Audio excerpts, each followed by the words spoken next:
The alarms screamed like dying animals as Cal Vex wrestled with the shuttle's failing thrusters. The Star Eater's maw, a rogue moon drifting near the Kelfar Nebula, wasn't on his survey charts, yet here he was, spiraling toward its surface in a ship held together by prayers and duct tape. Impact. Sand, black as crushed obsidian, exploded around the wreckage. Cal coughed, tasting copper and smoke. His visor flickered, displaying oxygen levels at 19% and dropping. He clawed at the harness, stumbling into an alien twilight. The sky pulsed with bioluminescent storms, casting eerie violet shadows over dunes that shifted like living things. Then he saw her. A figure stood atop a jagged cliff, silhouetted against a dying star. Her skin shimmered like liquid mercury, hair floating as if underwater. When she turned, her eyes were twin black holes, swallowing light. "You are flesh." Her voice vibrated through his bones, untranslated yet understood. Cal's translator spat static. "I'm human. My ship crashed." She moved closer, and the ground trembled.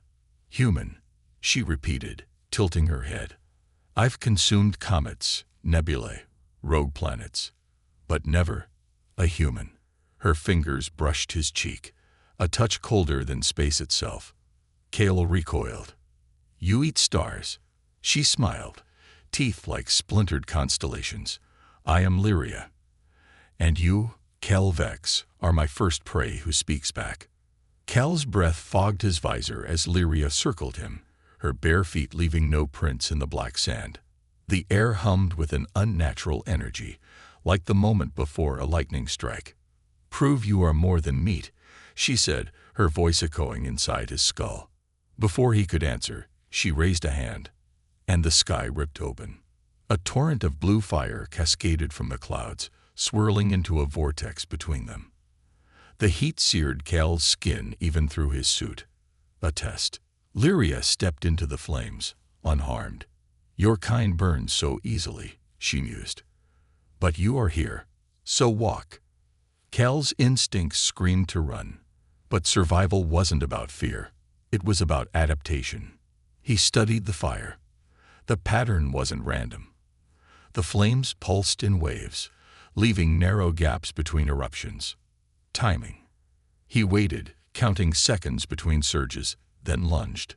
Heat licked his boots as he rolled through a temporary gap. The suit's alarms blared. External temperature critical, but he made it to the other side, gasping. Lyria's void-like eyes flickered with something new. Interest. "Next," she said. The ground beneath him liquefied, sand turning to quicksilver. He sank instantly, the metal clinging like tar. Panic clawed at his throat, until he remembered his magnetic boots. With a grunt, he activated them, fighting the pull. The servos whined, but slowly he pulled free. Lyria tilted her head. "You resist." Cal wiped sweat from his brow. "We're stubborn like that." She laughed, a sound like shattering glass. Then, without warning, she struck. Her hand phased through his suit's shoulder plate, fingers brushing skin.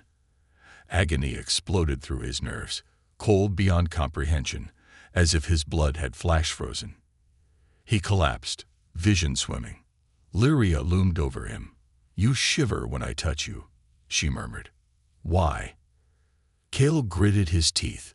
"Because you're killing me." She withdrew, examining her fingers. "Strange. I did not consume you." A pause. "Perhaps you are different." The fire vanished. The sand solidified. "You survive," she declared.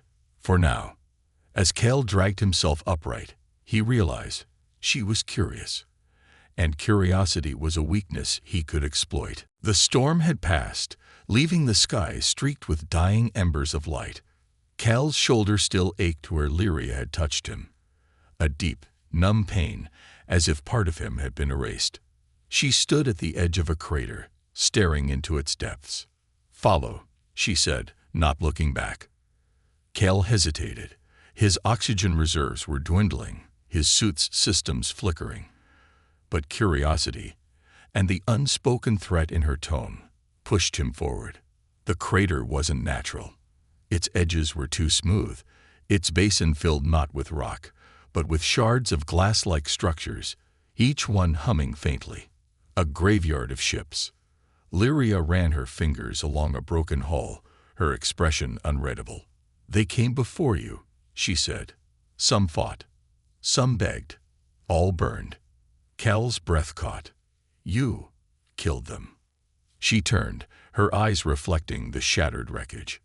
They were loud, hungry, like fire that eats until nothing remains. A pause. "You are quiet. You listen."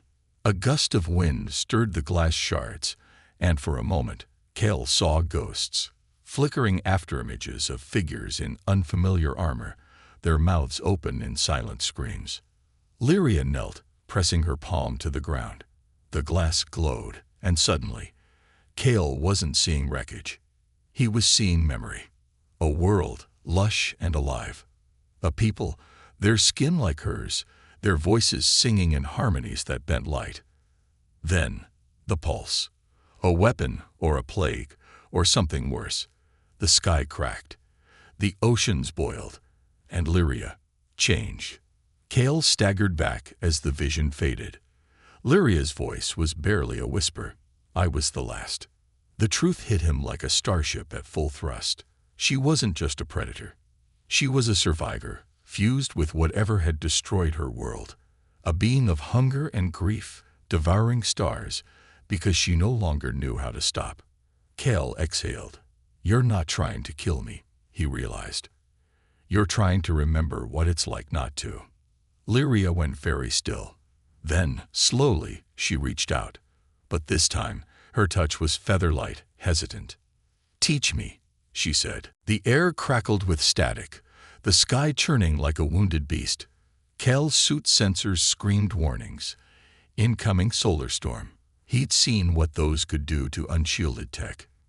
Melt circuits. Fry flesh. Lyria stood motionless, her silvered skin reflecting the storm's violet fury. "It sings," she murmured, head tilted. Cal gritted his teeth. "It'll kill me." She turned, studying him. For a heartbeat, he thought she might walk away, let the storm do what she hadn't. Then she moved. Her fingers hooked into his collar, dragging him toward the crater's edge. "Beneath," she ordered, kicking aside glass shards to reveal a hollow, a pocket of darkness under the wreckage. No time to argue. Cal scrambled in, Lyria sliding after. The space was tight, her body pressed against his, cold radiating through his suit. Outside, the storm roared. Lightning struck the crater. The glass above them glowed white-hot, but held. Cal's breath came in shallow gasps. Too close. Lyria's voice cut through the chaos. "Your heart, it beats like a trapped bird." Cal choked out a laugh. "Yeah, that's called fear." She went quiet. Then, slowly, her hand settled over his chest. "Not to hurt, to feel." "Strange," she said. "You burned so bright, for something so small." The storm raged for hours. At some point, exhaustion dragged Cal under. He dreamed of a woman made of starlight, weeping black holes into her palms. When he woke, the air was clear. Lyria crouched at the hollow's mouth, watching the dawn. Cal sat up. "Why did you save me?" She didn't look back. "You still owe me a lesson." Cal's fingers trembled as he rigged the last wire. The emergency beacon, salvaged from wreckage, patched with scavenged parts, blinked to life. A weak signal, but enough. Maybe. Lyria watched from the shadows, her eyes swallowing the light. "You're leaving." It wasn't a question. Cal wiped grease from his hands. "A ship will come, if I'm lucky." The silence between them stretched like the void itself. He'd spent days teaching her how to taste fruit instead of devouring it, how to listen to wind instead of silencing it. Small things, human things. Now she reached into the folds of her nebulous cloak and pulled out a shard of her own world's glass, its edges smoothed by time. "Take this," she said. Cal hesitated. Why? So you remember. Her voice was softer than he'd ever heard it. And so I do not forget. A hum cut through the air. Engines. Cal's head snapped up. A salvage vessel, rusty, jury-rigged, beautiful, descended through the clouds. His throat tightened. Come with me. Lyria smiled, sharp and sad. I would eat your son. The ship landed. Hissed. A ramp lowered. Cal took one step toward it, then stopped. There's a black hole near Titan, he said suddenly. Small. Contained. Scientists study it. He turned back to her. You could visit. Lyria went utterly still.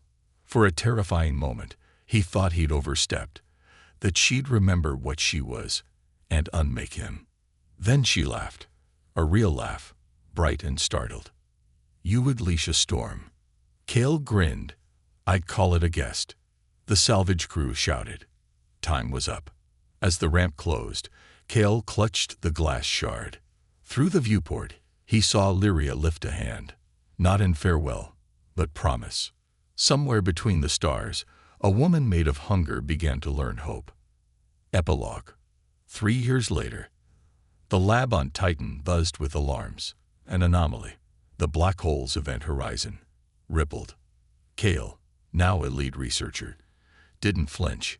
He typed a command. The containment field pulsed. Once, twice. A familiar voice echoed through the comms, amused and infinite. Hello, little prey.